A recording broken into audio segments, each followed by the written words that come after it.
Good evening.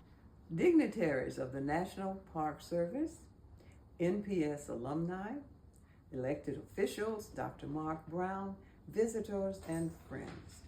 I am Marilyn Pryce, Bogosian Aleem Hoyt, and I'm honored to have been invited by Norma Jackson and her committee to speak with you this evening on the contributions of my father, Edward Lyons Pryce, the first Black licensed landscape architect and the first Black landscape architect to be elected by his peers as a fellow of the American Association of Landscape Architects, FASLA.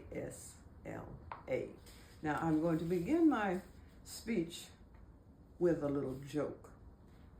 Norma and her committee told me to be brief, and I promised to be as brief as possible, no matter how long it takes. But I'm going to tell you this story because I'm out of town, and I would have been very delighted to meet with you in person, but I had an unexpected illness in my family. So as you enjoy your meal, I will speak to you briefly about the contributions of my father, Edward Lyons Pryce. In preparing this video, I consulted my sister, Joellen Pryce El-Bashir, a retired curator at Howard University's Moreland Spingarn Research Center. Together we have combined Dad's papers and our memories of him to make this presentation in his honor. Our father told us that landscape architects study horticulture, engineering, and architecture. Now everybody knows what a physician does, or what a nurse does, a teacher, or a professor, but not many people really know, including myself, what landscape architects really do. Their professional services include research, consultation, and preservation. Now, Edward Pryce was a landscape architect on the campus of Tuskegee Institute from 1948 to 1977. And his duties were such that his skills were demanded at a very high rate with very low pay. My presentation will answer three pertinent questions. Who was Edward Lyons Pryce? And how did he come up with the idea of asking for a national historic site at Tuskegee Institute? And the third question will be, where do we go from here? Edward Lyons Pryce, this is the backstory. He was born in Lake Charles, Louisiana in 1914. His father was a physician and a pharmacist who decided to move his family from Lake Charles to Los Angeles, California, where education was free. His father's dream was to have his third son, Edward, become a physician. He studied by day, and by night he worked long hours in the drugstore, as he had done in his childhood. Then in 1932, Dr. Pryce, the patriarch, passed away. At the wake, with the family and friends gathered, he told them, I don't want to be a physician. I want to learn about plants. And he was advised, well, Ed, you need to go to Tuskegee Institute and study under Dr. George W. Carver. And that's exactly what he did. He traveled from Los Angeles all the way to Alabama to study agriculture with Dr. Carver. Under him, Pryce learned to collect medicinal herbs, to propagate plants. He also learned to talk to plants the way Dr. Carver did. He graduated in 1937 and returned home to Los Angeles. He later married his Tuskegee Institute sweetheart, Whittier Smith, and brought her to California, where he used his training to work as a park and estate landscape supervisor. But he was not satisfied. He told me that while working at the Huntington estate with its plush, well-landscaped gardens, he remembered the work of David Monk Williston, who had come as a consulting landscape architect at Tuskegee Institute when Ed was a student there. And he remembered this work of engineering, horticulture, and architecture. And he said, that is the challenging area that I want to study. In 1942, Ed moved his little family, his wife, Whittier, his little daughter, Marilyn, to Ohio. Now, there was a method to his madness. He enrolled in Ohio State University to take a second undergraduate degree in landscape architecture. He had his family housed with his in-laws in Springfield, Ohio. Because it was wartime, Ed studied by day and worked at night in a steel mill. He told us that on weekends, he would take a bus from Columbus to Springfield, standing in the cold, on the street corner, freezing, snow everywhere, to visit his little family. And in 1946, his daughter Joellen was born. But that didn't stop him.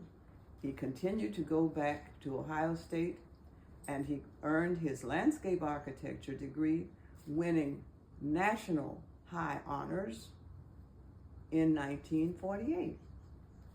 And so you can imagine his disappointment when he went to be hired in various landscape architecture firms.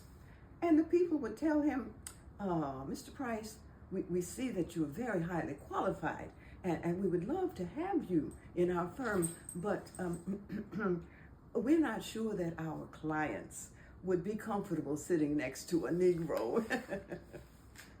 Now, in the South, we say, God always has a ram in the bush. Well, in this case, the ram was Dr. Lawrence Potts. He was the Dean of Agriculture at Tuskegee Institute. He said, Ed, don't worry, I have a job for you. You can be the Department of Ornamental and Horticulture and the head of that department. So in 1948, he moved his family again to Tuskegee Institute, where my sister and I grew up literally on the campus. Dad was later promoted to Superintendent of Buildings and Grounds. A good sounding title, but didn't pay very much money. In that position, he was in charge of skilled professionals, carpenters, painters, electricians, plumbers, even and security guards. His staff called him Old Ed. They said Old Ed was hard, but he was fair. Now to us, he was funny. Our dad was always telling jokes, and he seemed to maintain a sense of humor in spite of everything that happened.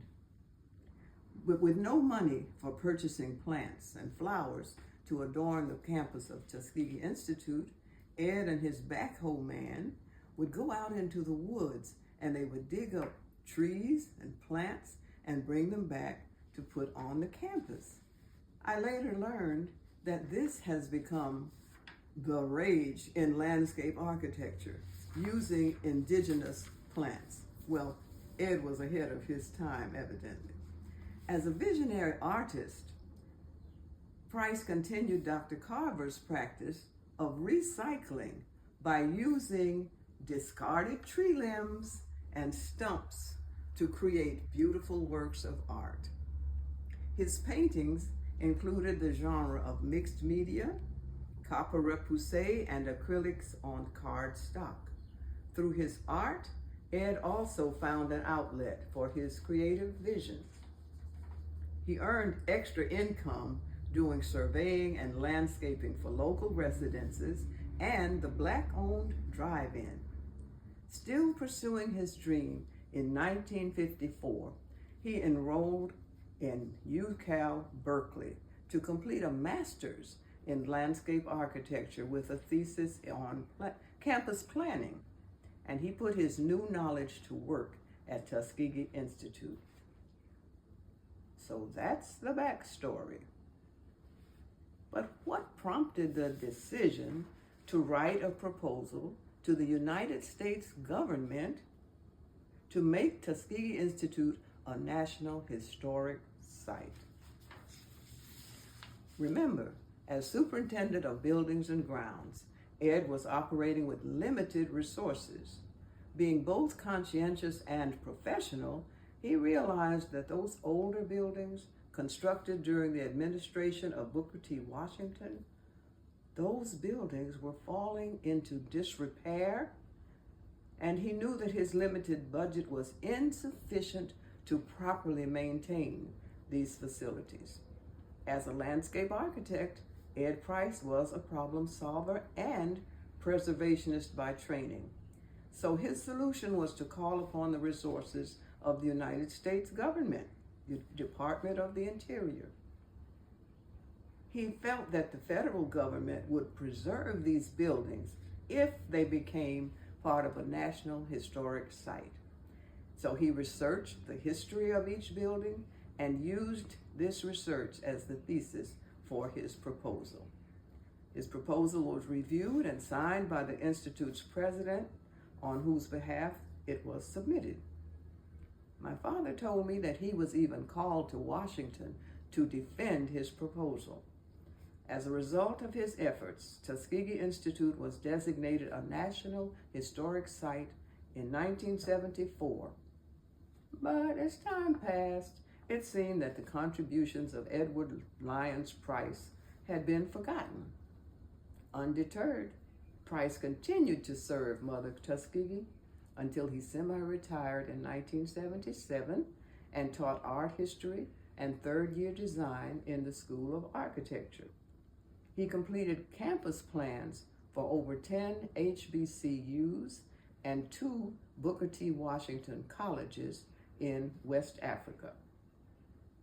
Before he passed away in August of 2007, my father told me, "Don't let the world forget about me." I tried. In my memoirs, I tell his story in the book that I wrote entitled Voyages, A Foot Soldier's Travels in Grace. I even made a calendar showing his works with his son-in-law, the famous artist, Skunda Bogosian. But ironically, it took another landscape architect, Glenn LaRue Smith, F-A-S-L-A, to tell Ed's story to the world. Through his research on Black landscape architects, he discovered that Ed Pryce was the first licensed Black landscape architecture in the country and the first Black landscape architect to become a fellow of the American Society of Landscape Architects. Smith traveled to Tuskegee University. He met with me, and I took him on one of Ed's tours of his beloved campus and pointed out each historic building. And I even showed him Ed's favorite landscape projects, the University Chapel and the Chappie James Engineering Building. Well, it seemed that it was the historic site story that really intrigued Glenn LaRue Smith. He went back to New York and he told his story to a writer of the Metropolis magazine. This was an architectural and interior design magazine, and Mortis wrote the article that we showed at the beginning of this story. And his article was entitled, Edward Lyons Pryce, FASLA, the landscape architect that saved Tuskegee Institute. He wrote that Pryce's relationship to Alabama's Tuskegee Institute, whose campus he guided, grew, and preserved for more than 4 decades. As a preservationist, he wrote the proposal that would designate Tuskegee Institute as a National Historic Site so that the U.S. government would provide necessary maintenance and support for the 15 campus buildings constructed between 1881 and 1915. Today, Glenn LaRue Smith, FASLA, reports that hundreds of Black men and women have followed Ed Pryce's footsteps, and 16 Black landscape architects have now achieved the prestigious designation of Fellow. To make the profession even more accessible to Black students, Smith and Black Land, the Black Landscape Architects Network, now honors Edward Lyons Pryce, FASLA, with a scholarship in his name. And thanks to the dedication of this committee that put this event together and the participation of all involved, we are giving our father the credit he is due. But where do we go from here? Ed Pryce loved Tuskegee Institute, now University. Every evening after his supper and a brief nap, he loaded my sister Joellen and me into the back of his old beige and white Dodge. We would ride with him as he made his rounds of that campus. He checked for reported problems at the switchboard and with the chief of security. Then old Ed, as he was called, would drive around the entire campus, past the Emery's, past the old buildings and grounds building, past the children's house where my sister and I attended school. Then he would drive down what he called Pryce's Drive. When he got to the engineering building, he would drive past the old horse barn, now Campbell Hall, then up the hill by the vet school, past John Andrew Hospital, today Kinney Hall, past James Hall, the old barracks, and out the back gate. This he did every night while he was superintendent of buildings and grounds.